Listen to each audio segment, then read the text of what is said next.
L'histoire de la colonisation, c'est l'histoire d'un grand bouleversement qui a façonné le monde tel que nous le connaissons. Pendant plusieurs siècles, la France a en effet édifié au-delà des océans un empire colonial de 11 millions de kilomètres carrés. Un empire qui a été conquis par la force et dans le sang. Un empire où vivaient des dizaines de millions d'habitants, maintenus dans une situation de soumission, et qui pourtant n'ont jamais cessé de se battre pour se libérer du colonisateur. Des peuples que la France s'est finalement avérée incapable d'accompagner vers l'indépendance, quand il en était encore temps. Cette histoire, c'est la nôtre. Elle nous raconte aussi la France d'aujourd'hui, alors que de cette confrontation violente entre des peuples est née une irréversible communauté de destin.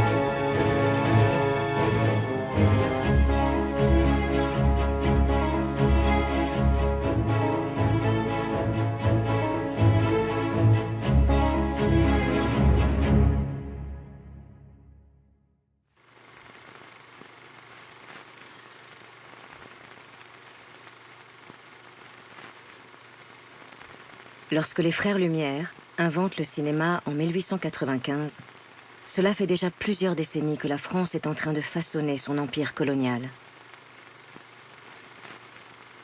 Sur le vieux port de Marseille, l'opérateur Alexandre Promiot s'embarque avec sa nouvelle caméra, à destination de ses colonies françaises.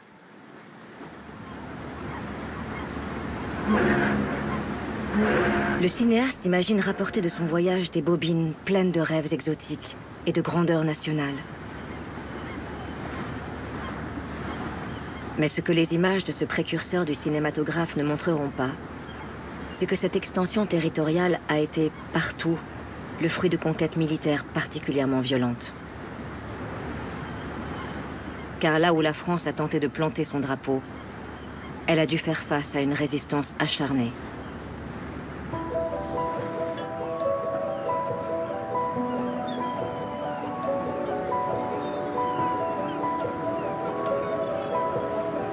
Parvenu de l'autre côté de la Méditerranée, Alexandre Promiot découvre le port d'Alger, façonné par des années de présence française.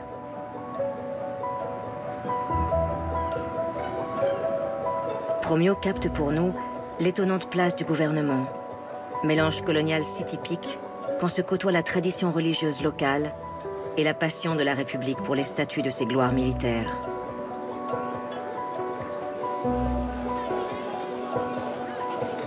L'opérateur est fasciné par l'exotisme méditerranéen qui s'offre à lui.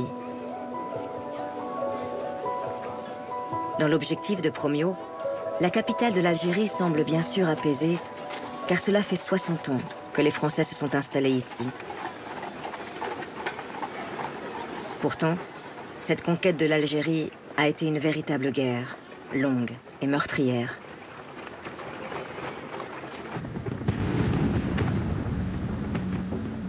Une conquête qui commence en juin 1830, lorsque la flotte française bombarde Alger à la demande du roi Charles X, sous prétexte de libérer des esclaves chrétiens. En réalité, le roi veut redonner de l'éclat à son règne et surtout favoriser les armateurs du port de Marseille.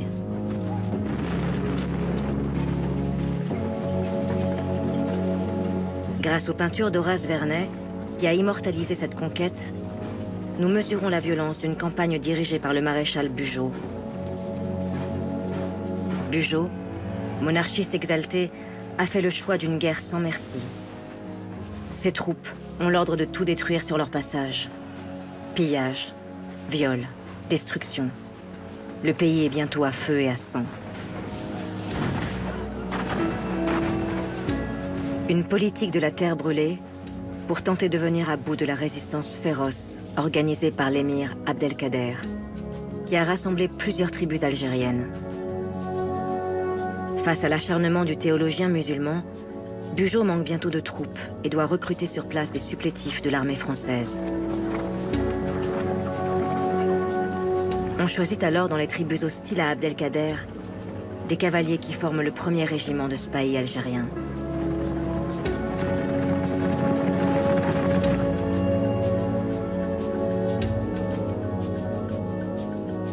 Un renfort crucial pour les troupes de Bugeaud qui finissent par prendre le dessus.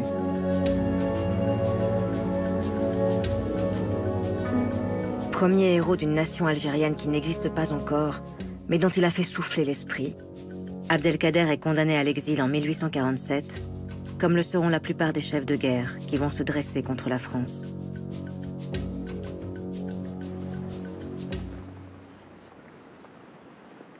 Il faudra plusieurs dizaines d'années aux soldats français pour finalement conquérir l'ensemble du territoire, d'Oran jusqu'à Constantine. Une conquête sanglante qui aura fait plusieurs centaines de milliers de victimes du côté algérien.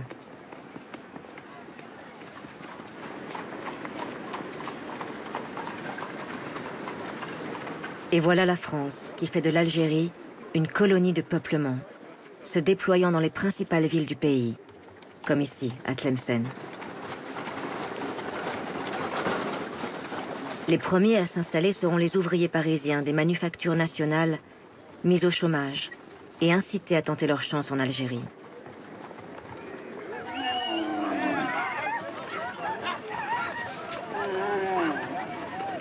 Puis ce seront les paysans des campagnes françaises, d'Espagne ou d'Italie, qui pour tenter d'offrir un avenir décent à leurs enfants, répondront à l'appel du gouvernement français. Comme le feront des milliers d'Alsaciens fuyant l'occupation allemande après 1870. Ces familles ordinaires et travailleuses découvrent ce western saharien avec ses diligences et ses escortes militaires pour s'enfoncer vers l'intérieur des terres.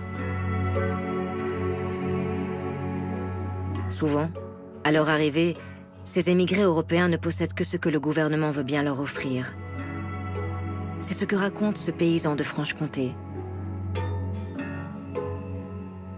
En arrivant, on nous a donné une maison, mais il n'y avait ni pain, ni eau. Nous avions seulement une couverture, une paillasse vide et un drap pour coucher 12 personnes. Puis on nous a délivré nos concessions, qui ne sont pas aussi régalantes que nous le pensions d'abord. Des terres que les colons vont s'acharner à féconder, et qui souvent ont été réquisitionnées par l'administration au détriment des Algériens. Bientôt, des villages entiers sont construits selon les plans fournis par le génie militaire. Un rectangle de 500 mètres de long, percé de 7 rues alignées et se coupant à angle droit, dont plusieurs emplacements sont réservés pour l'école, la mairie et l'église catholique.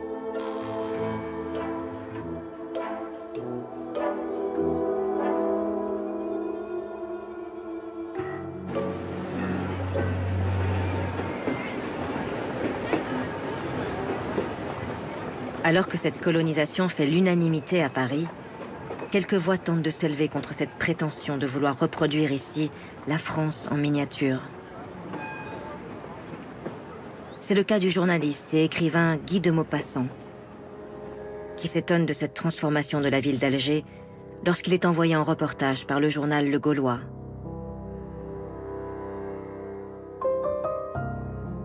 Dès les premiers pas, on est gêné. C'est nous qui avons l'air de barbares au milieu de ces barbares, mais qui sont chez eux, et à qui les siècles ont appris des coutumes dont nous semblons n'avoir pas encore compris le sens. Nos maisons parisiennes, nos mœurs que l'on veut imposer, nos usages, tout cela choque sur ce sol, comme de grossières fautes d'art, de sagesse et de compréhension. Tout ce que nous faisons ici semble un défi à la terre elle-même.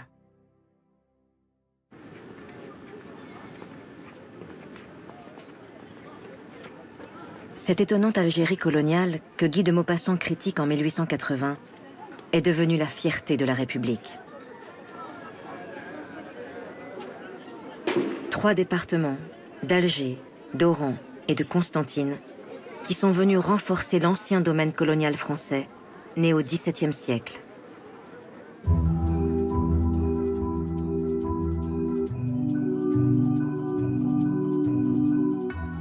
Voilà en effet près de 300 ans que la France est présente dans les Caraïbes, sur les îles de la Guadeloupe et de la Martinique. Des siècles pendant lesquels les Européens ont organisé la traite d'esclaves venus d'Afrique. Des dizaines de milliers d'hommes et de femmes arrachés à leur village parce que vendus par quelques rois africains complices, puis installés de force dans ces îles pour y travailler dans les plantations de canne à sucre ou de cacao. Des esclaves qui vont se rebeller à plusieurs reprises et qui en 1848 obtiennent par leur combat non seulement l'abolition de l'esclavage en France, mais aussi la pleine citoyenneté française, donnant naissance dans les Antilles à une société métissée qui revendique de prendre toute sa place dans la République.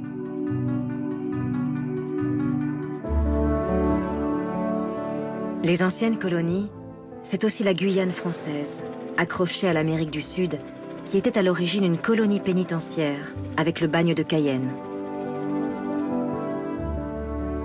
C'est enfin l'île de l'océan Indien, au large des côtes africaines, que l'on appelait Bourbon et qui est devenue l'île de la Réunion.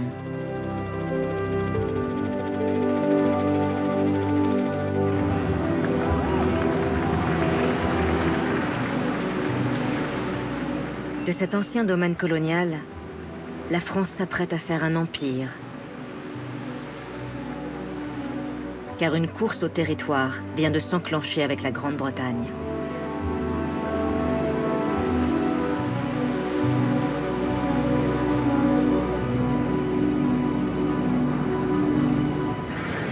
Les 2 pays vivent alors une révolution industrielle, du charbon et de l'acier, qui leur donne une puissance financière et militaire sans précédent. Une expansion territoriale leur permettrait de trouver les matières premières, comme les débouchés commerciaux nécessaires à leur industrie en plein développement.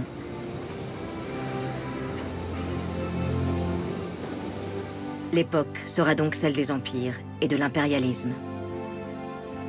C'est-à-dire la domination d'un peuple par un autre peuple, afin de contrôler les richesses de territoires toujours plus vastes. Et cette domination qui nourrit les imaginaires, ils vont être nombreux parmi les élites françaises à la défendre ardemment. Lorsqu'il devient chef du gouvernement, le républicain de gauche Jules Ferry revendique pleinement cette ambition coloniale. Question de développement économique, mais aussi question de puissance qu'il faut retrouver après la défaite contre la Prusse en 1870. Ferry se lance alors dans une politique coloniale d'ampleur. Son premier objectif est de contrer les velléités britanniques et italiennes en Afrique du Nord.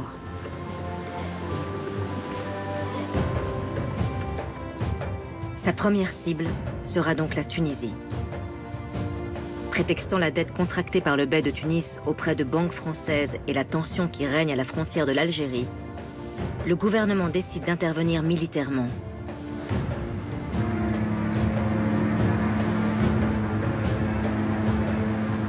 Plusieurs cuirassés français se dirigent vers le port de Bizerte. 6000 soldats débarquent et marchent sur Tunis.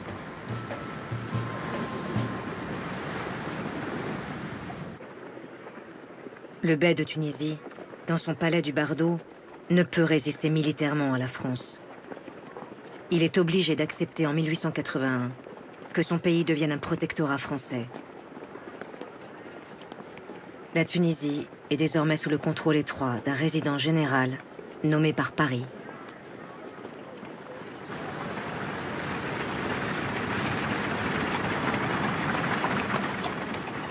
Pour Jules Ferry, cette expansion française, patriotique et économique, se double d'un objectif moral. La colonisation est pour lui une question de civilisation. Comme beaucoup à l'époque, Ferry a la conviction que les Européens ont le devoir de civiliser ces races d'Afrique et d'Orient, que l'on considère alors comme inférieures. C'est ce qu'il explique aux députés. Est-ce que quelqu'un peut nier qu'il y a plus de justice, plus d'équité, plus de vertu sociale dans l'Afrique du Nord depuis que la France a fait sa conquête?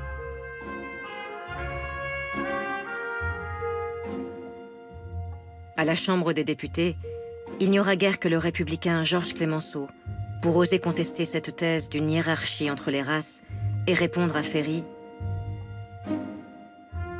Depuis que j'ai vu en 1870 des savants allemands démontrer scientifiquement que la France devait être vaincue parce que le français est d'une race inférieure à l'allemand, j'y regarde à deux fois avant de me retourner vers un homme et de le qualifier d'inférieur.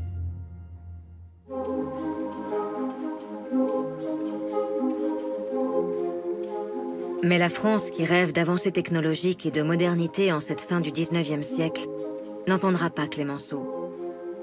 Et la gauche préfère se rallier à l'idée d'une colonisation civilisatrice, fidèle à la philosophie des Lumières.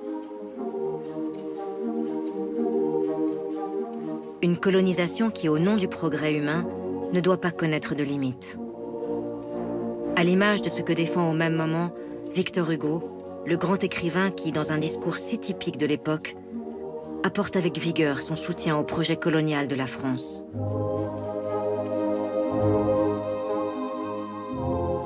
Dieu offre l'Afrique à l'Europe. Prenez-la. Prenez-la, non pour le canon, mais pour la charrue. Non pour le sabre, mais pour le commerce. Non pour la bataille, mais pour l'industrie. Non pour la conquête, mais pour la fraternité. Allez, faites. Faites des routes, faites des ports, faites des villes. Croissez, cultivez, colonisez, multipliez.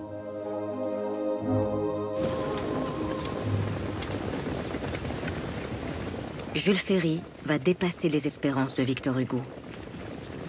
D'autant qu'il ne compte pas perdre un instant, car la Grande-Bretagne a déjà pris une longueur d'avance, se déployant de l'Inde à l'Afrique du Sud. Si la France ne veut pas être distancée, elle doit lancer des expéditions sur tous les continents et d'abord porter son regard au-delà du Sahara, vers l'immense Afrique noire.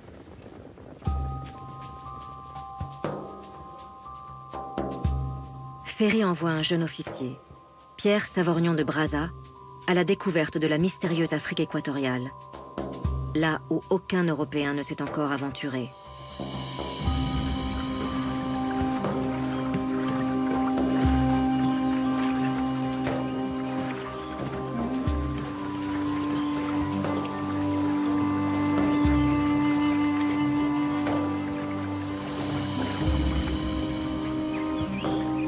L'officier de marine à l'âme d'explorateur veut être un des premiers à atteindre le fleuve Congo au sud de l'équateur.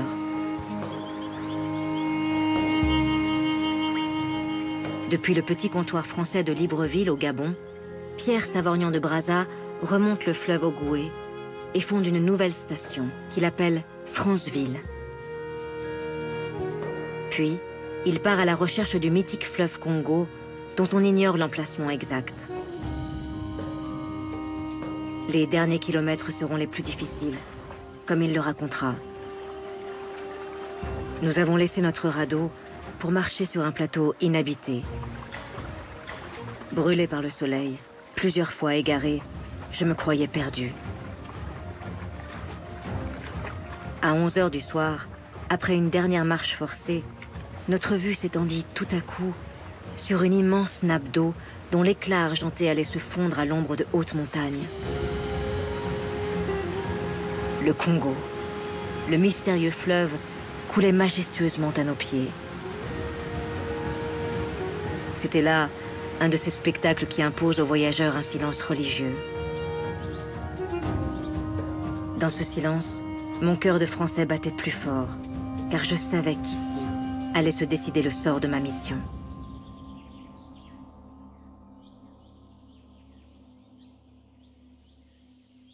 Brazza est un idéaliste et pacifiste qui refuse de faire usage de la force. Il séduit le roi des Batékés, Makoko Ier, et lui propose un accord. Le roi, sans forcément mesurer les conséquences de sa signature, accepte le traité qui fait de son territoire le long du fleuve Congo un protectorat français dont la capitale sera Brazzaville.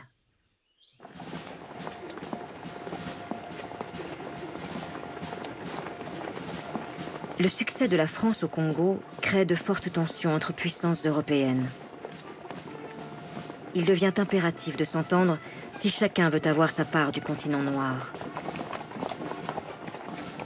Alors, à Berlin en 1885, Anglais, Français, Belges et Allemands s'accordent sur les conditions de ce futur dépeçage de l'Afrique. Chacun pourra se lancer à l'assaut de nouveaux territoires à la condition de se mettre d'accord entre Européens sur les frontières départageant les possessions des uns et des autres.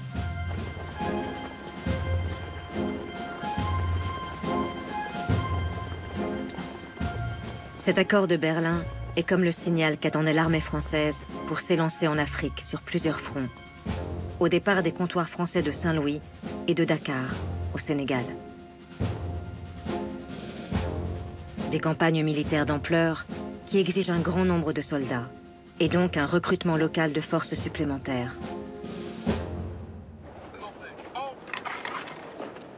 Comme elle le fera dans tout l'Empire, la France s'appuie ici sur les oppositions tribales ou religieuses pour attirer des volontaires. Grâce à une solde conséquente et à un statut protecteur, les tirailleurs sénégalais sont désormais plusieurs milliers. Ces soldats vont devenir l'armée coloniale la plus entraînée et la plus utilisée par la République pour mener sa conquête du continent. Et cette conquête va être sanglante.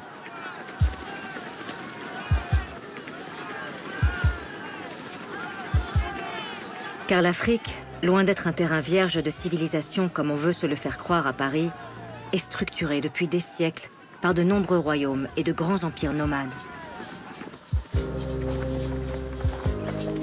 Le premier adversaire à se lever sur le chemin des Français est le roi Béhanzin du Dahomey, futur État du Bénin.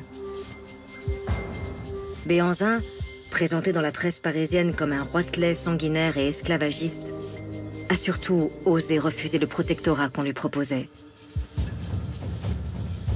À plusieurs reprises, le roi du Dahomey interpelle le président de la République.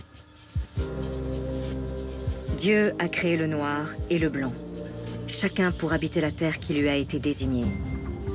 Le blanc s'occupe de commerce et le noir accepte de faire le commerce avec le blanc.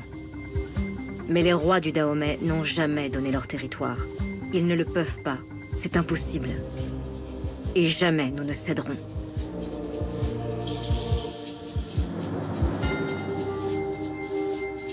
De violents combats opposent les Français aux Amazones de Béhanzin.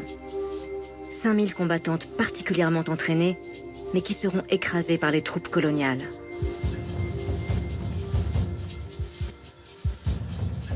Béhanzin, comme l'Algérien Abdelkader avant lui, sera exilé loin de son Afrique natale, sur l'île de la Martinique.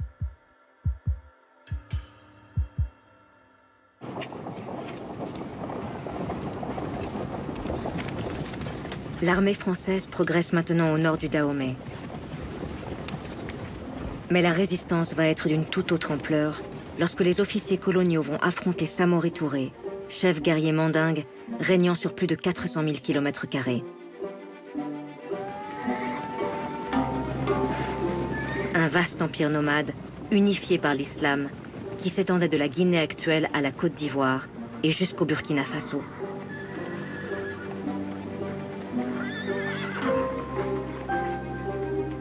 Pendant 15 ans, Samori Touré va se battre contre les Français.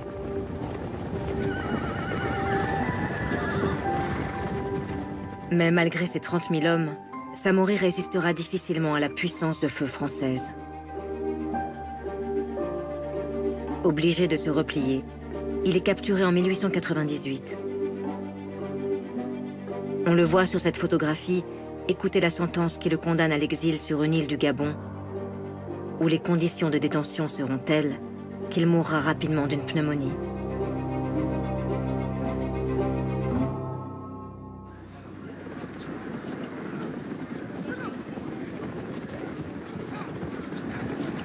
Avec la chute de Béhanzin, puis de Samori Touré, et bientôt celle d'Amadou le Tout-Couleur au Mali, c'en est terminé au tournant du XXe siècle des empires africains qui ont résisté tant qu'ils le pouvaient, avant finalement d'être tous balayés.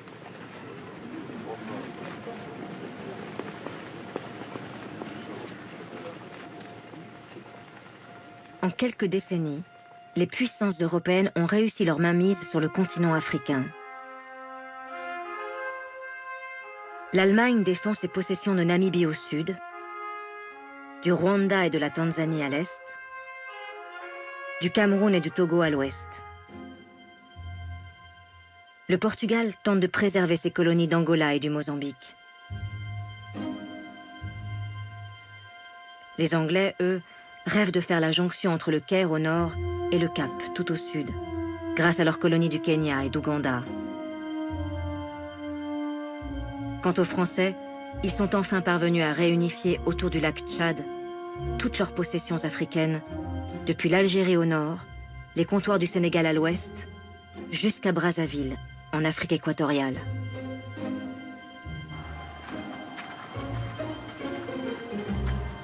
Le domaine africain de la France est donc devenu particulièrement vaste. Les militaires français ne sont que quelques milliers pour plus de 10 millions d'habitants. Ils tentent de se déployer sur ce territoire grand comme l'Europe, construisant ici et là de petits forts, censés marquer la puissance française. De Dakar à Cotonou, en passant par Bamako, Abidjan ou Conakry.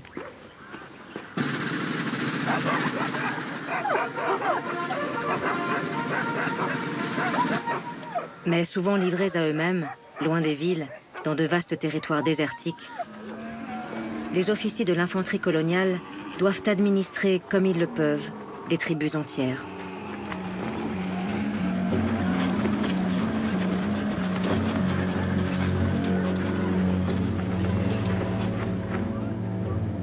C'est le cas du capitaine Émile Coquibus, perdu au cœur de la Guinée, et qui nous a laissé un fonds exceptionnel de photographies prises lors de ses séjours en Afrique noire.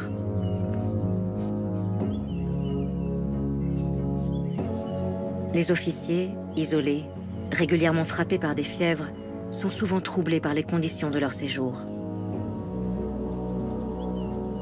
Ils ressentent cette angoisse typique de la coloniale.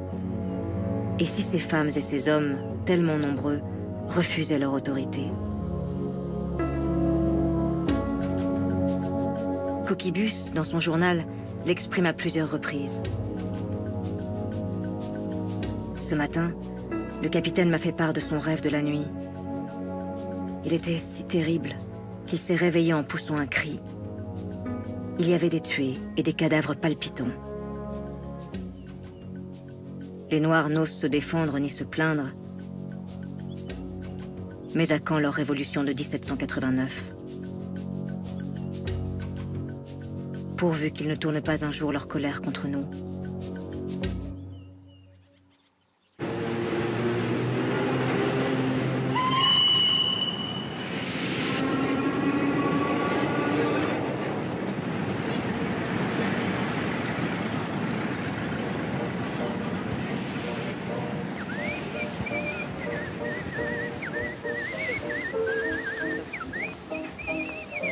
À Paris, la belle époque illumine les années 1900 et les Français s'intéressent bien peu aux conquêtes coloniales de la République. On veut croire en la fée électricité, à la révolution de l'automobile et du cinématographe.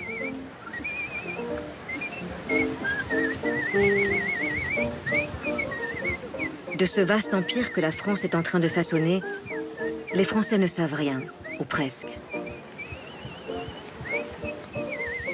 Le peu qu'ils en connaissent vient de cartes postales exotiques envoyées par ceux qui ont fait le choix de partir aux colonies, comme on disait.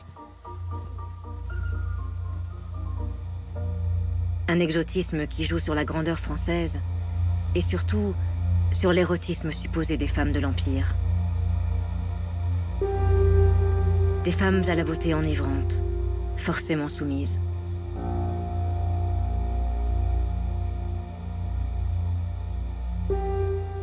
Un imaginaire de la femme-objet à disposition du colonisateur qui sera un puissant levier pour attirer de nouveaux candidats au départ, à destination de ce monde pour l'heure essentiellement militaire et masculin.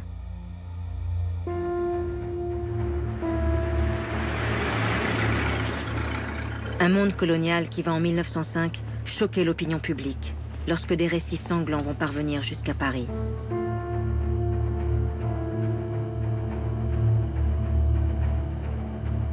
Plusieurs polémiques éclatent après la parution d'articles dans la presse satirique relatant tel ou tel massacre.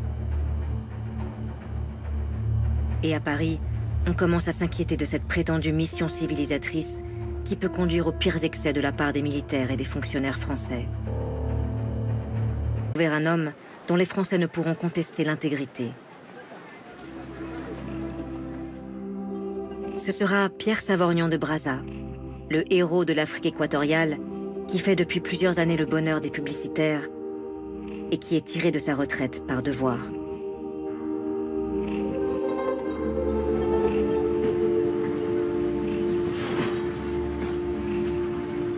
Malgré sa notoriété en métropole, lorsque Brazza arrive à Libreville en 1905 pour commencer son inspection, l'accueil est glacial.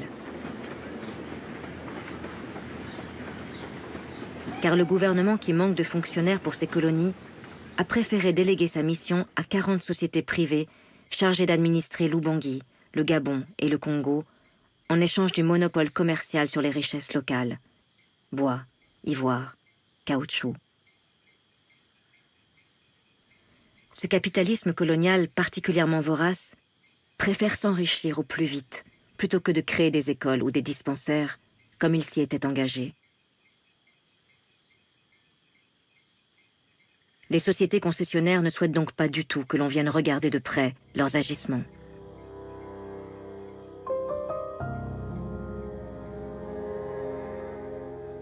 Pierre Savorgnan de Brazza compte pourtant bien mener sa mission à son terme. Et ce qu'il va découvrir est particulièrement effarant. La France a en effet instauré dans l'Empire une règle de plusieurs journées par an de travail obligatoire pour tous ces sujets, afin d'avoir de la main-d'œuvre pour construire des routes et des voies de chemin de fer. Mais les compagnies concessionnaires détournent à leur profit le système, obligeant les hommes à travailler dans leurs plantations. Pire, pour que les hommes se soumettent à ce travail forcé, elles ont pris la sordide habitude de séquestrer femmes et enfants dans un camp, en attendant que leurs maris terminent leur corvée.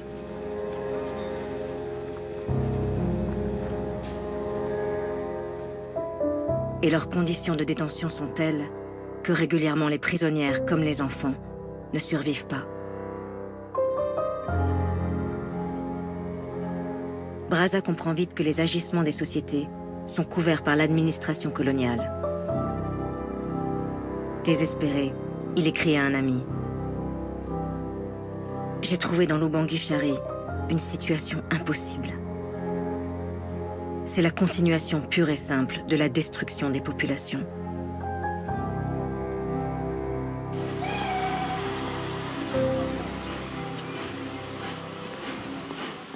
Tourmenté par ce qu'il a découvert, Pierre Savorgnan de Brazza reprend le chemin de la métropole, rassemblant ses notes, afin de rédiger un rapport qui s'annonce explosif. Mais les conditions de sa mission, qui a duré 6 mois, l'ont affaibli. Et sur le chemin du retour, il ressent de violentes fièvres tropicales. Le bateau doit s'arrêter d'urgence à Dakar, au Sénégal. On transporte sa civière jusqu'à l'hôpital de la ville, où à bout de force, Pierre Savorgnan de Brazza s'éteint le 14 septembre 1905.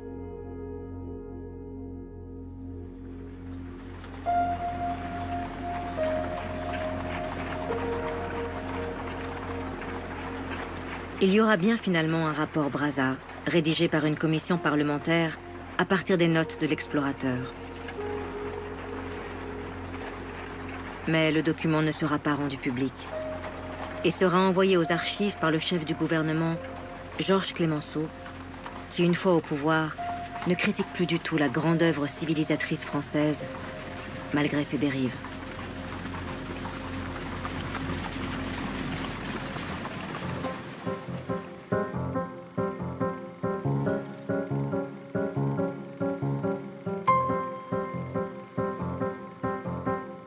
Avec la mort de Brazza, c'est un idéal humaniste qui semble disparaître, tant la société française est en train de se radicaliser vis-à-vis des peuples colonisés, et notamment des Africains.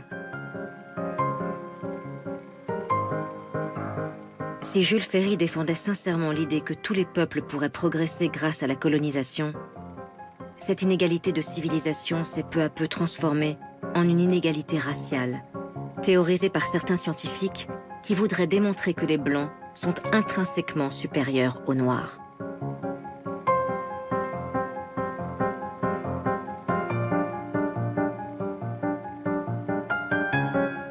Ainsi va la France en ce début de XXe siècle, qui fait un triomphe à Foutit et Chocolat sur la scène du Nouveau Cirque à Paris, comme une allégorie de la société de l'époque. Chocolat, de son vrai nom Raphaël Padilla, et Georges Foutit jouent les rôles devenus classiques au cirque de l'Auguste et du clown blanc. La maladresse de l'Auguste face à la rigueur du clown blanc. Mais cette fois, Chocolat et Foutit incarnent une inégalité visible et mise en scène pour le plus grand bonheur du public parisien.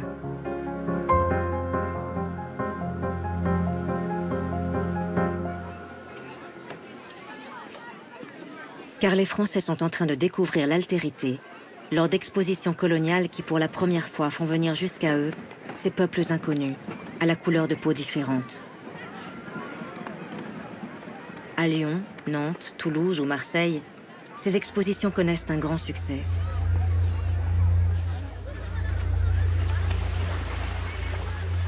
Des centaines de figurants sont notamment recrutés au Sénégal pour reconstituer des villages africains traditionnels, comme sur ces images tournées au jardin d'acclimatation de Paris. Des numéros au caractère folklorique dont les figurants sont rémunérés. Mais cette mise à distance des Africains, considérés comme des objets de curiosité, insuffle dans la société l'idée d'une hiérarchie entre les hommes. Et ces indigènes, comme on les appelait alors, que l'on exhibe avec leurs coutumes ancestrales, deviennent automatiquement, aux yeux du public, inférieurs aux Français et à leur civilisation.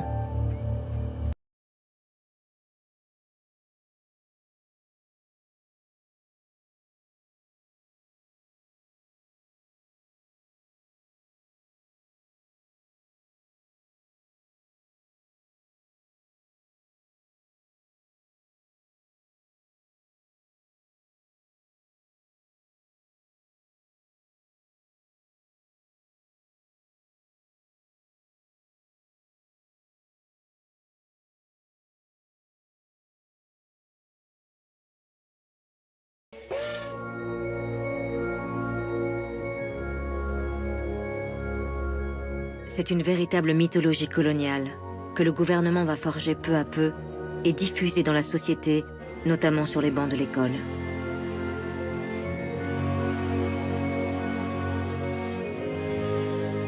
Des protèges-cahiers distribués aux enfants racontent les héros et les grandes heures de cette expansion française afin qu'ils s'imprègnent d'une histoire qui doit devenir la leur.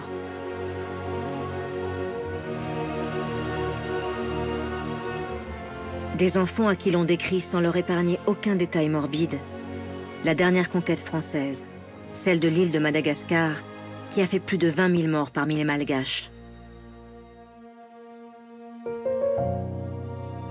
Une campagne meurtrière, dirigée par le général Gallieni, que l'on présente aux enfants comme un héros.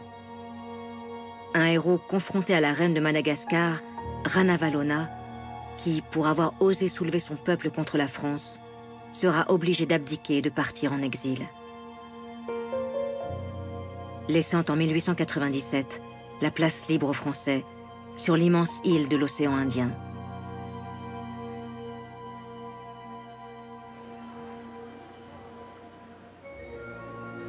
Cet empire qui ne cesse de s'agrandir et de déployer sa mission civilisatrice devient ainsi à l'école le meilleur support pour les leçons de géographie.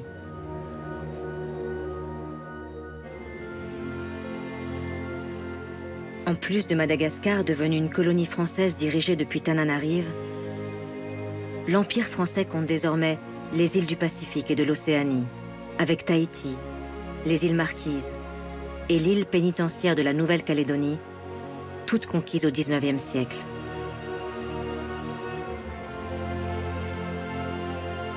En Afrique, le ministère des colonies a créé 2 grandes zones administratives. L'AOF, Afrique occidentale française, dirigée depuis Dakar, et l'AEF, Afrique équatoriale française, dont la capitale est Libreville.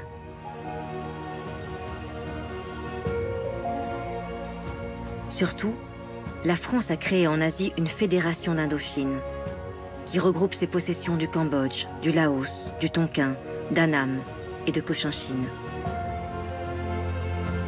Une fédération que l'on surnomme bientôt la perle des colonies françaises.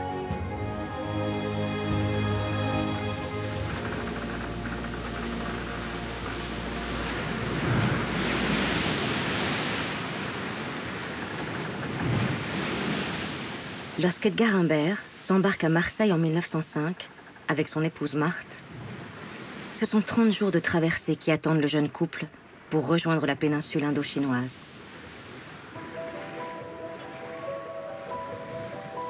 Edgar Humbert, passionné de photographie, est lieutenant dans l'infanterie coloniale. Il doit rejoindre son régiment à Hanoï, au Tonkin.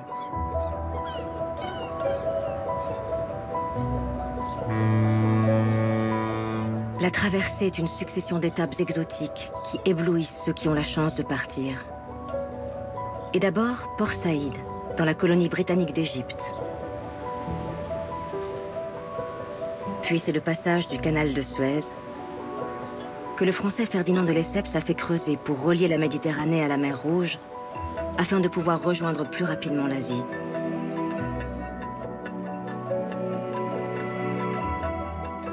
Puis ce sera Aden en Éthiopie, Colombo au Sri Lanka, et l'incroyable île de Singapour, le Gibraltar de l'Extrême-Orient, comme les Britanniques appellent alors leur colonie de Malaisie.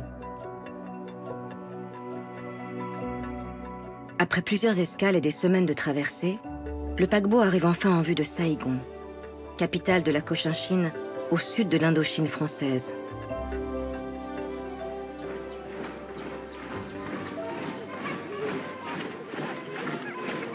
Dans la ville, édifiée presque entièrement par les Français pour concurrencer Singapour, Edgar Humbert est fier d'assister au défilé de ses camarades de l'infanterie coloniale.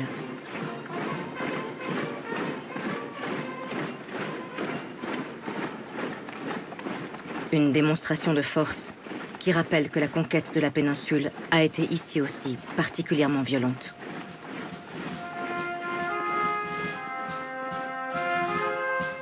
Une conquête en plusieurs vagues. En 1859 d'abord, au prétexte de défendre des missionnaires catholiques en Cochinchine, puis en 1881, à l'initiative de Jules Ferry, pour lutter contre l'impérialisme chinois au Tonkin. Cette expédition du Tonkin avait été d'une telle barbarie que les articles dans le Figaro, écrits par un jeune officier de marine, Pierre Loti, avaient alors fait scandale à Paris. Pierre Loti, dont les récits d'aventure feront plus tard la gloire, avait retranscrit honnêtement ce que ses camarades matelots avaient ressenti pendant la bataille. Et le résultat pour le lecteur du Figaro avait été glaçant.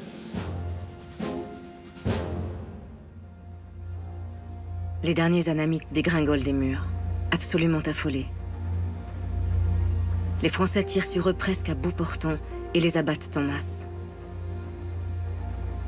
Ceux qui avaient la poitrine crevée criaient d'une manière profonde et horrible, en vomissant leur sang dans le sable. On tuait presque gaiement, déjà grisé par les cris, la fumée, par la couleur du sang. Et on se réjouissait de voir tous ces incendies, de voir comme tout allait vite et bien, comme tout ce pays flambait.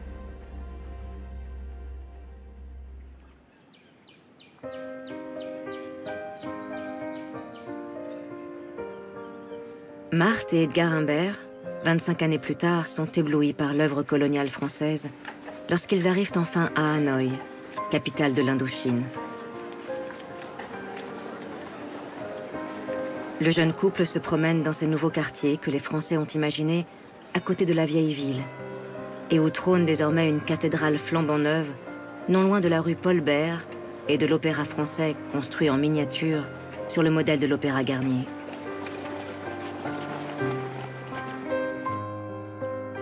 Edgar et Marthe sont heureux dans cette capitale aux airs provinciaux qui voit le jeune couple emménager dans une belle demeure à la décoration coloniale si typique. Marthe est le premier modèle de son mari, photographié dans leur intérieur cossu et dans son intimité.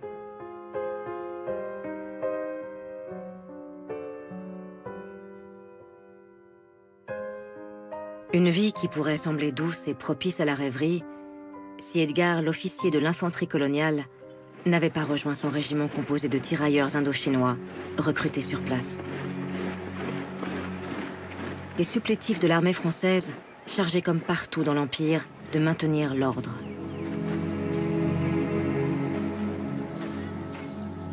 Et l'ordre, c'est la lutte contre ceux que l'on appelle alors les pirates. Les pirates, ce sont tous les adversaires de la présence française que l'on dénomme ainsi afin de discréditer leurs opérations contre la puissance coloniale. Cette occupation française est notamment contestée par un groupe autour de l'intellectuel Phan Boi Cho qui tente de faire naître un sentiment national vietnamien. Aidé de la Chine et du Japon, il fomente plusieurs complots contre la France, dont le plus célèbre se déroule en 1908. Le projet de ces rebelles était d'empoisonner toute la garnison française de Hanoï avec la complicité de certains tirailleurs indochinois. La répression de la France sera d'une sévérité extrême à l'encontre des tirailleurs que l'on voit ici dans la prison de Hanoï porter l'humiliante cangue en bois traditionnelle. Plusieurs d'entre eux seront condamnés à mort et décapités. Une exécution sordide, en public, que l'on photographie pour en faire ensuite des cartes postales qui seront envoyées en métropole. Bon souvenir d'Indochine et de la rigueur française face à ses ennemis.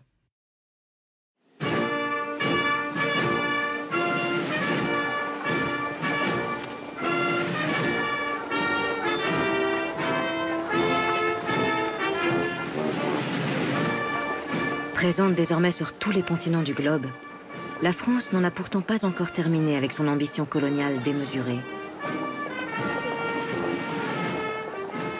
À la Chambre des députés, un parti colonial s'est constitué, recrutant au sein de tous les groupes politiques une centaine d'élus favorables par idéologie ou par intérêt aux colonies françaises.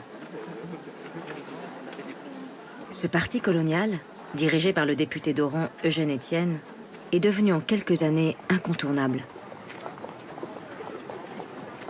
C'est sous son influence qu'a été menée l'opération de Madagascar, et c'est ce puissant lobby qui s'apprête une nouvelle fois à plonger le pays dans une longue et sanglante guerre impériale.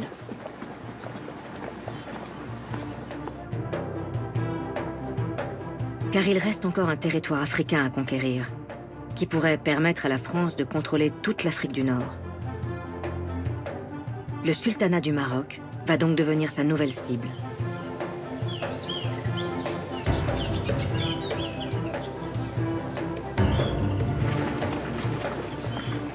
Le jeune sultan Moulay Abdelaziz, à l'abri des hauts murs de son palais de Fès, était pourtant parvenu à préserver l'indépendance de son petit pays, poursuivant la politique de ses prédécesseurs qui commerçaient depuis longtemps avec les Européens.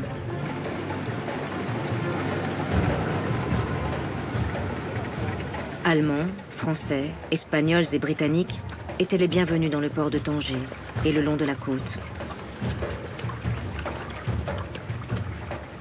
Mais dans une tragédie en 3 actes, dont les acteurs seront les puissances européennes, le Maroc va voir son destin lui échapper.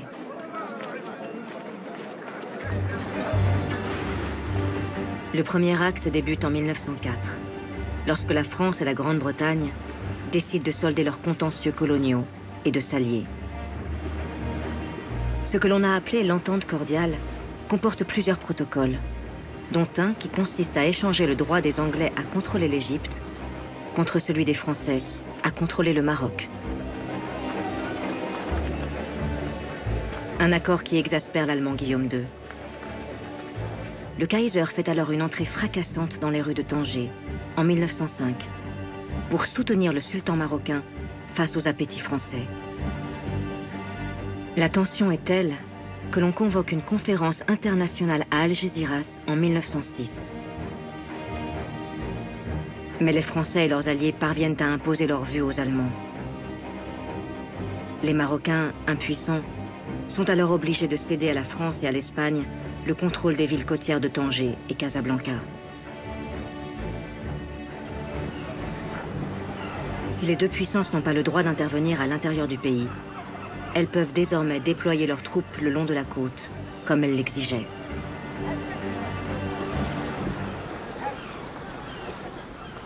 Mais sur le terrain, les Marocains ne vont pas se laisser faire.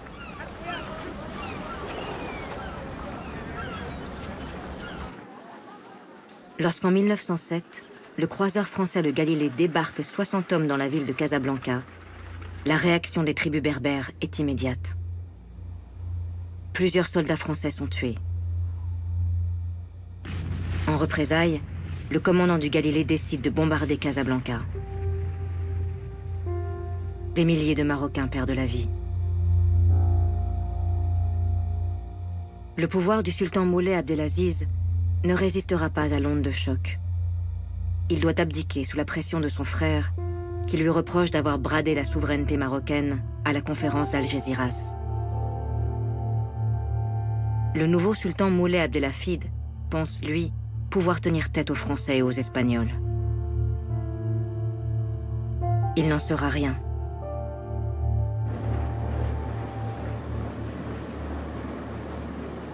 Sous la pression du parti colonial, qui pousse à l'annexion du Maroc, et sous le prétexte toujours le même de troubles à la frontière algérienne, la France multiplie les opérations militaires à partir de 1908, s'engageant dans une guerre coloniale de plus de 25 années, sans doute la moins connue de son histoire. Ces opérations sont soutenues par une large majorité de députés, à l'exception notable des socialistes. Leur leader, Jean Jaurès, dénonce à plusieurs reprises à la tribune ces interventions particulièrement violentes.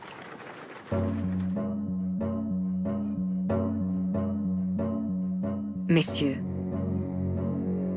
à mesure que notre intervention au Maroc est plus étendue, plus dure et plus brutale, je me demande avec une angoisse croissante et sincère de quel droit nous portons la guerre et le feu au cœur même de ce pays.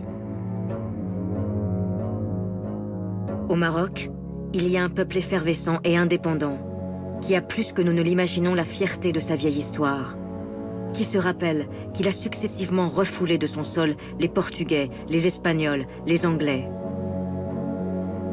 Ce n'est pas un peuple accoutumé à subir en silence une domination tyrannique. Mais les dénonciations de Jaurès resteront vaines. Et les soldats français continuent de partir en nombre vers le Maroc. Alors, dans un deuxième acte, c'est l'Allemagne qui pousse ses pions. Le Kaiser Guillaume II comprend que la France ne compte pas respecter l'accord d'Algésiras et qu'un partage du Maroc est devenu inéluctable.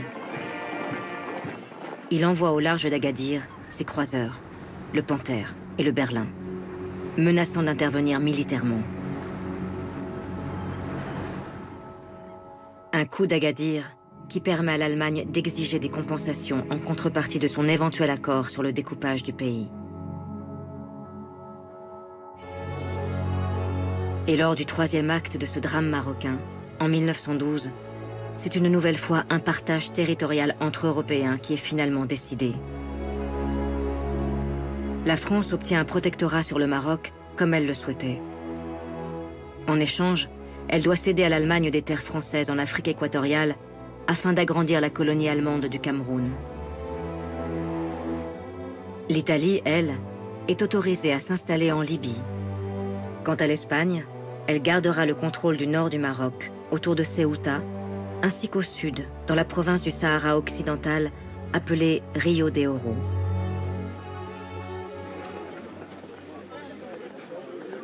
Comme elle le fait pour toutes ses conquêtes coloniales, c'est un militaire que la France choisit pour diriger son nouveau protectorat du Maroc. Lorsqu'il parade à cheval dans les rues de Casablanca, le général Hubert Lyautey a derrière lui une longue carrière d'officier colonial, passé par Madagascar, puis par l'Indochine. Après les campagnes violentes d'un Bugeaud ou d'un Gallieni, voici venu le temps d'un visionnaire de l'Empire, obsédé par la mission civilisatrice de la France. Mais Lyautey devra remettre à plus tard l'ambitieux plan qu'il a en tête pour le royaume. Car il doit faire face à un soulèvement généralisé des tribus marocaines qui n'acceptent pas le protectorat français. Alors, pour tenter de circonscrire la rébellion, le général fait venir de métropole et d'Afrique noire des milliers de soldats supplémentaires. Et l'armée française de s'enfoncer en direction du sud et de s'installer dans des campements à perte de vue. Ils sont 50 000 soldats dès 1912 et ils seront 70 000 en 1913. Lyautey veut obtenir la reddition des chefs de tribu par tous les moyens. Mais la France n'aura pas le temps de terminer sa campagne marocaine. Le général Lyautey doit brutalement interrompre ses opérations à l'été 1914, lorsque l'opposition entre l'Allemand Guillaume II et le Russe Nicolas II entraîne tout le continent européen dans la guerre.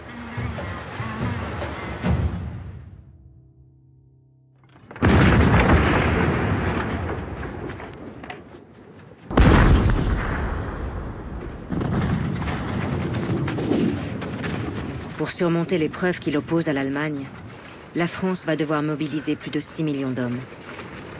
Mais elle peut désormais compter sur ses colonies, conquises depuis 1830. Plus de 600 000 soldats et 200 000 ouvriers vont ainsi venir d'au-delà les océans.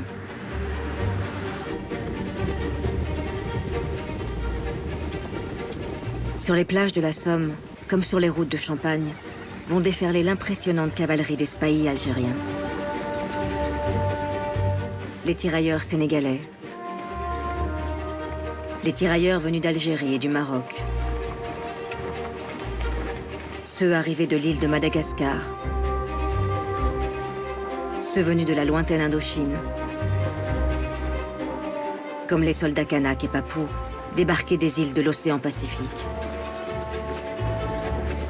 Pour la première fois, les Français mesurent réellement l'importance de leur empire colonial qui va permettre au pays de tenir tout au long des 4 années de cette Première Guerre mondiale dévastatrice. Une guerre finalement remportée par la France et ses alliés, pendant laquelle 1 400 000 Français perdront la vie, dont plusieurs dizaines de milliers de tirailleurs.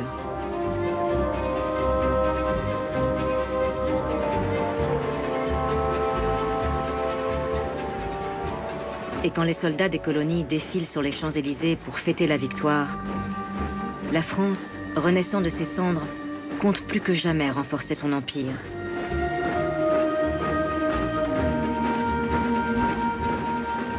Mais cet empire tout-puissant, qui s'apprête à vivre son apogée, est un colosse aux pieds d'argile.